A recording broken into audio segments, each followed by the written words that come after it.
Nan dhaga'ame. Eh, Nagaa baay'ee gaarii.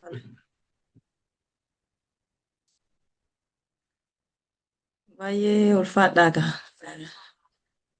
Harka fuunee akkam jirtu daawwattootaa fi dhaggeeffattoota miidiyaa mootuu addunyaa mararra kan jirtan hundumti keessanii akkam jirtu nagaa isiniin jechuu barbaannaa dursa. Baay'ee ga'a akkuma beekamu har'a keessummoota keenya fidannee asirratti argamnaa marii dhimmoota garaagaraa irratti wal wajjin mari'achuudhaaf as jirra. Keessumatti iyyuu dhimma waa'ee abbaa keenya eebbifamoo abbaa Gabreel irratti deemaa jiru rakkoowwanii fi wantoota isaan irra ga'aa jiru irratti mari'achuuf as jirra. So keessummoonni keenya wajjin wal barraa keessummoonni keenya as jiranii baga nagaan dhuftanii isiniin jechuun barbaada anaa dhufu. Keessummoota keenyaa obbo Kifiluu, Dr. Getaachoo, yeroo biraa obbo Kumsaa baga nagaan dhuftan. baga nagaan nu eeddanii. Dr. Getaachoo baga wal agarree. Daroonni keessanuu Tole. Kallattii maanii egaa agas waliin jennee amma egaa wal barreen booda mee kallattiidhumaan gara Dr. Getaachoo mee maqaa isaanii fi maaliif akka dhufan nuuf haa ibsanii carraa kallattiidhaan Dr. Getaachoodhaaf han kenna. Haa ta'u galatoomaa na affeeruu keessanii fi kanaan duras koominiitii irratti rakkoo dhimma ortodoksii Oromiyaa keessumatti immoo Abuuna Gabreel rakkoo mudate kanarratti mareen geggeeffame irratti illee yaada dhiyeeffadheen ture. Arras kan hin argamee fi dhugaa jiru ibsuudhaafi dhugaan Oromoo dhugaan Abbaa Gabreel dhugaa Oromoo hunda keenyaa gaaffii Oromoo hundaa gaaffii Phaaphaasota Oromoo Abbaa Gabreel wajjin turan 30 isaanii hunda isaanii ture. Har'a gaaffiin Oromoo kun gaaffiin uummata Oromoo gaaffiin afaan ofiin tajaajilamuu afaan ofiin waaqeffachuu afaan ofiin waaqa ofii wajjin dubbachuu afaan ofiin faarfachuu kitaaba afaan Oromootiin ijoolleen Oromoo waaqa isaanii wajjin akka wal qunnaman gochuu irratti gaaffii hundaa kan ture. Muummicha ministeera Itoophiyaa dabalatee beekamtii argatee hundumti Oromoo kan deggere har'a dhimma Abuuna Gabreel qofaa ta'ee Abuuna Gabreel itti yakkamuu isaatu as na fide jechuu kooti. Egaa ani durumaayyuu kan hin biyyaa bahee dhugaa barbaada. Dhugaan Oromoo karaa ortodoksii warra Habashaa akka dhokataa jiru.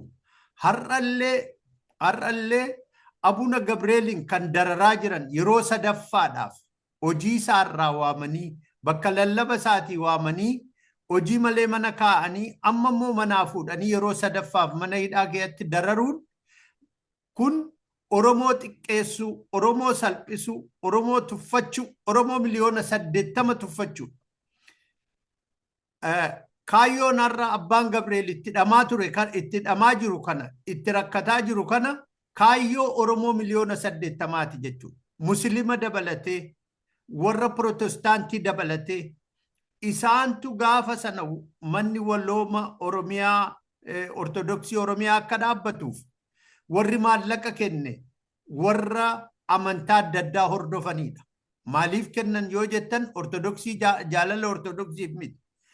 Oromoon afaan isaatiin akka kadhatu, Oromoon afaan isaatiin akka faarfatu, Oromoon qeessota isaatiin ijoollee isaatiin akka tajaajilamuuf mana amantaa Ortodoksii kana dhaabu Abuuna Gabreeliin gargaaranii deeggarsa kana godhanii jechuudha. Miliyoona 50 oli kan bu'e. Namni tokko warri miliyoona 2 kennan hundi isaanii Dr. Gammachis Buubaafaan nama makaana Yesuusiidha. Qeesiidha, luba addunyaati, luba addunyaa. Jaalala afaan Oromoo fi fedhii afaan Oromoo, fedhii uummata Oromoof jedhee gargaarsa Ortodoksii Oromiyaaf godhe jechuudha. Hundee dhugaasaas Pheenteedha. Makaana Yesuus jechuudha. Namni kunis jaalala afaan Oromoon afaan isaatiin tajaajilamuu kana deggera kan isaan kana godhaniifi jechuudha. Akkasumas nami Haji Muhammad immoo Sheekh Muhammad jedhamullee miliyoona 2 kan deggere Muslima. Waan isin dhibu warra Muslimaa fi warra Protestaantiidha, tokkoffaa fi hanga sadaffaa warri jiran jechuudha. Warra kanatu deggersa kan godhaniif gaaffiin kun gaaffii uummata Oromooti jedhaniiti malee dhugaa Oromoo kana deggeruudhaafi jechuudha. Kanaaf Phaaphaasonni 26 muudamanii hundi isaanii immoo naannoo isaaniitti bakka uummata beekanii afaan beekaniin akka tajaajilan ramadamanii jechuudha. Warri kaleessa jara kana ramadeetu warri kaleessa jara kana ramadee konkolaataadhaan akkuma argitan uummanni Oromoo hundi arge. Abuna Saariyoosiin amma Walisootti Finfinneedhaa ka'ee miillaan duukaa deemee ummati Oromoo konkolaataaf miillaan Walisoon ga'e jechuudha. Kun seenaa Oromoo keessatti isa guddaadha. Finfinneedhaa kaasee amma Gimbiitti Oromoon hiriira ba'ee karaatti simachaa konkolaataa 100 lakkaa'amuun Gimbii galan jechuudha. Kana viidiyoo isaa qabna. Kanammoo kan ramadee Abuna Saariyoos. Kan muudes kan ramades Abuna Saariyoos jechuudha. Har'a kana mana murtiittillee gananii, poolisiittillee gananii nama kana nama ummata Oromoo miliyoona 80 duratti miidiyaa addunyaa biratti muudamee fi hojiitti ramadame hojiirraa kaasanii mana hidhaa keessa kaa'anii dararuun yakkan jedhan. Yoo dhugaa Abuna Gabreeliif hin falmannu ta'e dhugaa Oromoo miliyoona 80 hin falmannu jechuudha. Inni Oromoodhaaf dhaabbateeti, Oromoodhaaf falmateeti. Ani dhugaadhumatti Oromootti hima. Waggaa baranaa kanallee waa'ee Ortodoksiin qorachaa ture. Kunoo Serbiyaa dhaqeera, Bulgaariyaa Soofiyaa deemeera, Ruusiyaa deemeera, Ijiptiin deemeera. Ortodoksiin uummata keessatti attamitti hojjetaa fi Itoophiyaa keessatti immoo Ortodoksiin Abashaa attamitti Oromoo irratti akka inni irratti hojjetu adda baafadhee nama beekuudha jechuudha. Calluma dheen dubbadha miti. Calluma dheen dubbadha miti. Kanaaf dhiibbaa guddaa kan Ruusiyaa wajjinis, kan Serbiyaa wajjinis, kan warra Girkii fi Turkii, Girkii fi Ijiptii wajjinis yeroo wal bira qabnee ilaallu. Kan warra Roomaaniyaa wajjinis yeroo wal bira qabnee ilaallu. Amantaan Ortodoksii Itoophiyaa ummata Oromoo qeessota Oromoo irratti yakka warra raawwataa jiranidha. Afaan Oromoo warra dhabamsiisuu barbaadanidha. Daa'imni Oromoo waaqa ishee akka isaan afaan isaaniin hin galateeffanne warra godhanidha jechuudha. Ani waggaa 40 har'aa dura abbaan koo nama beeta kiristaanii ijaare, maaramii ijaareedha. Ani eenyu tokko caalaa nama Ortodoksii ijoollummaa kootiin tajaajileedha. Kan ari'ee na baase Raayii Maariyaamii eddiin dubbisee booddeedha. Waan qeesiin jedhu wallaaluu kooti. Giiziin beeku, Amaarinyaan beeku, calluma dheen dhaabbadhee galaa ba'a jechuudha. Guyyaa tokko beeta kiristaanii ooleen beeku dirqamaan nu geessu maatiin. Guyyaa tokko daabboo baadhee, farsoo baadhee, agadaa baadhee, boqqolloo baadhee guyyaa tokko afeen beeku jechuudha. Warra kanatu afaan waan isaan nuun jedhan immoo hin beennu. Kana ummanni kun afaan isaatiin waan Waaqayyo jedhu Waaqayyo wajjin walitti haasa'u ummanni Oromoo jedhe Abuna Gabreel. Kana kun yakka ta'uun qabuun jedhaani. Abbootiin alangaa biyyattii, poolisiin Oromiyaa, manni murtii olaanaan Oromiyaa fi warri kana dhageessan nami kun yakkan qabu, nama qulqulluudha, nama dhugaadha. Oromoof dhaabbate malee ofiif dhaabbate miti. Gaaffiinsaa, interviiyuu isaa dhaggeeffataniitu. Ani uummata koo si tajaajiluun dhufe na olla deebisanii sagalee kee waaqaajjin akkati wal argituun barbaadaa jedhee dubbata namni kun jechuudha. Dhugaatti nama gaddisiisa. Kun Oromoo tuffachuudha. Oromoo xiqqeessuudha. Abuuna Saariyoos bakkeetti nu facaasee Ortodoksii Oromiyaa bakkeetti facaasee abuunota Oromoo 26 isa harka isaatiin muude irraa molqee dhaqee Ortodoksii Abashaa jala miilla qeesota Abashaa jala jilbeenfachiise jechuudha. Kun cubbuudha. Kun yakka. Ilaala.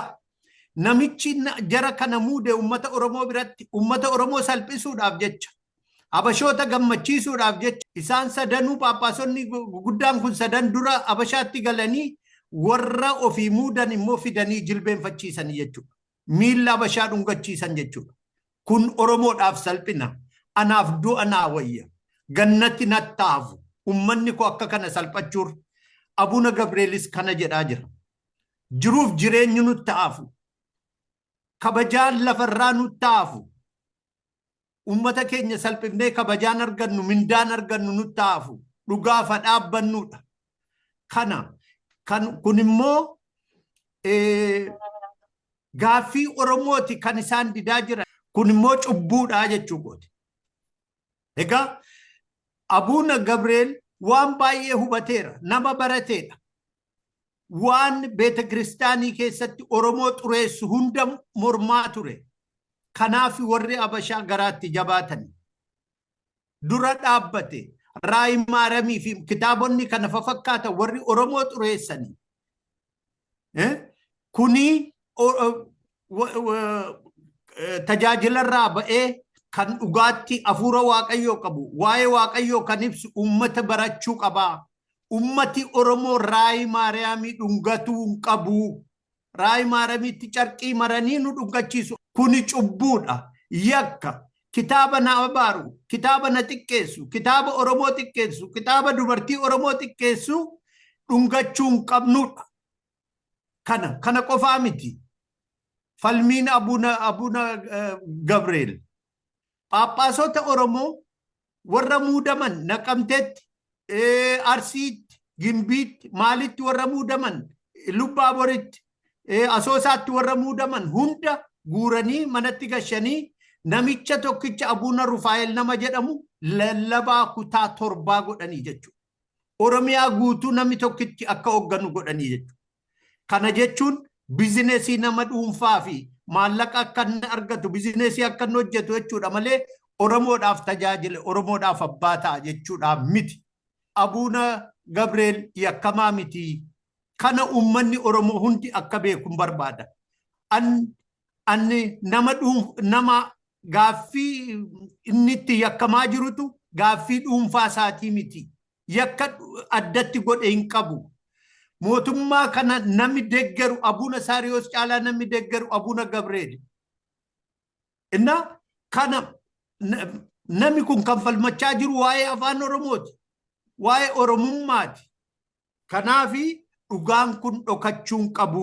Oromoon hundi beekuu qabaa. Waan beeknu itti himuu qabnaadha. Lammaffaan waan ani ibsuu barbaadu gaaffiin ammaa nama bakka buusuu miti. Paappaasii bakka buusuu miti.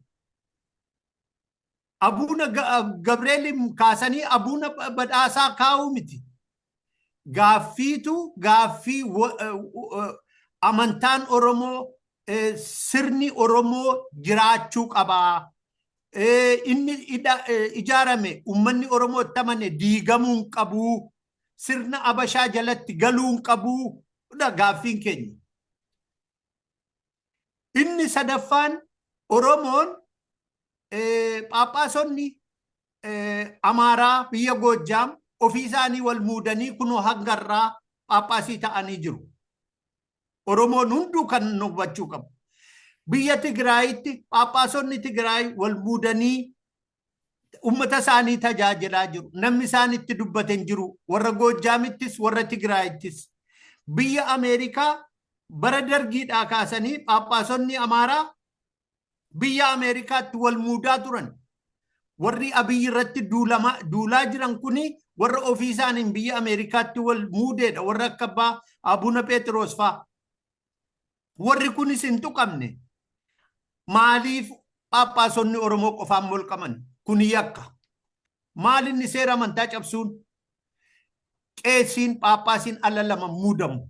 Hin molqamus, hin muudamus. Ala lamas hin muudamu, eddii muudamees hin molqamu. Kana seera qanoonaa ortodoksii cabsanii jechuudha.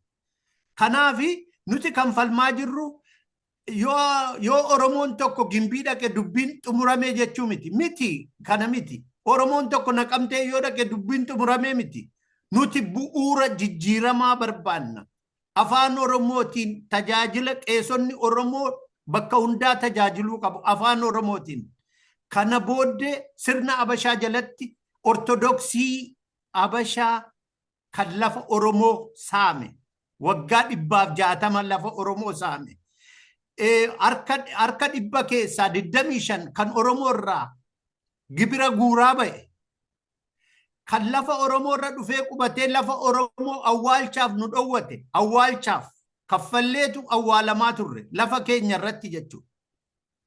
Lafa keenya irratti maallaqas kennineefi 100 keessaa waan hojjenne keessaa 50 25 kenninee kana qofaa miti. Phaaphaasota jaraatti agadaa, boqqolloo, nyaata, xaafii, bishaan waan hundaa haannaniif dhadhaatti guuraa baane. Kan qeesiitti baate Itoophiyaa keessaa ana caalaa hin jiru. Kana hundumtuu qeesiin biyyaa jiran hin beeku kana. Egaa kana qofaa miti. Maallaqa keenyaanis saamamnee yakka adda addaa immoo nurratti hojjetanii nu buqqisanii lafa keenyarraa maqaa amantaatiin lafa keenya saamanii Harargeen ammam akka saamame daataa isaa tokko isaan qaban. Kan qorannoodhaan deeggarame kaaree meetirii meeqa akka saamame maqaa amantaatiin. Abuna Gabreel dhugaan Abuna Gabreel itti rakkachaa jiru, itti dararamaa jiru yeroo 3 kan Tigraay ni dhabne, kan Amaaraa ni dhabne, inni Abiyyiin abaaru ni dhabne. Kunoo Finfinnee dhufee wal gahee deebi'ee gale Abuna Phexros. Inni achi taa'ee kunoo kaleessa miidiyaa koo laaluu dandeessu. Waraana qabnaa, Adaamaa irraa waraana qabnaa, Finfinnee keessaa waraana qabnaa, Shaashamannee irraa waraana qabnaa, Asallaa irraa waraana qabnaa. Daqiiqaa tokkotti mootummaa kana hin balleessinaa jedhanii warri mo'aa tawaahidoo dubbataa jiru. Kunoo miidiyaa irra jira. Warri kun hin gaafataman. Abuna Gabreel garuu jecha hamaa tokko mootummaa kana irratti utuu hin dubbatin, uummata Oromoo irratti jecha hamaa utuu hin dubbatin, uummata Amaaraa fi sabaaf sablammii irratti jecha balaa tokko utuu hin dubbatin kan inni yakkamee akka itti dararamuuf ifa mitii jechuudha. Kanuman ibsachuu dhufu Abuna Gabreel Oromoof Oromummaaf dhugaaf dararamaa jiraachuusaa garaa qulqulluu harka qulqulluudhaan hin dubbadha jechuudha. Loogii tokko malee ummata Oromoo biratti loogii tokko malee dhugaaf hin manaa ba'an, dhugaaf hin biyyaa ba'e malee, dhugaaf falmachuu malee maallaqaa fi iskoolaarshiippii yookiin faayidaa argachuudhaaf jedhee miti. Aangoo argachuudhaaf jedhee miti. Aangoon Itoophiyaa keessa jira.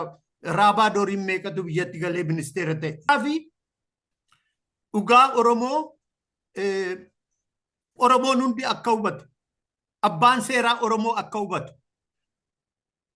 abbaan alangaa Oromoo kan falmachuu qabu seeraa fi haqaaf malee mootummaa gargaaree Abbaa Gabreel irratti dhiibbaa geggeessuu hin qabu. Kun mataan isaayyuu yakka.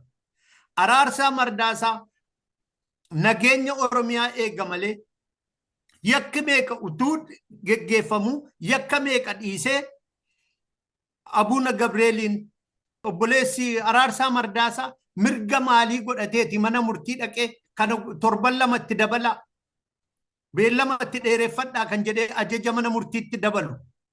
Kanaa dhugaan haqi kanaa ummata Oromoo gadi ba'aati mee dhugaa dubbadhaa. Eessaa ba'e Araarsaa Mardaasaa iyyuu kana gochuu hin danda'u. Obboleessi Araarsaa Mardaasaa mana murtiitti yeroo inni ajaju, poolisii irratti yeroo inni ajaju. Abuna Gabreel qeesii ta'anii ilaala. Abuna ta'anii muudamanii ramadamanii hojiitti kan addunyaan utuu beeku ati Phaaphaasii miti jedhanii wayyaa isaallee irraa fuudhuun maal jechuudha? Uummata Oromoo kanatu na fide ana. Kanatu na iyyisiisaa jira. Kanatu onnee koo dhiigsaa jira. Namicha kaleessa addunyaa guutuun utuu beeku Phaaphaasii goonee muudnee ramannee lixa Wallaggaatti ergine ajjabnee geessifne akka mootummaatti. Araarsaa Mardaasaatu ajjabee geesse. Har'a deebi'ee ati Phaaphaasii miti jedhee wayyaa isaarraa fudhachuun mirga miti. Gara biraan dubbatanis jiru sinitti dheeressuu kootii fi dhiifamaa dhugaadhumatti dhiibbaa jirutu akkasitti na dubbachiise jechuudha. Amma kana dheeraa na dubbachiise galatooma.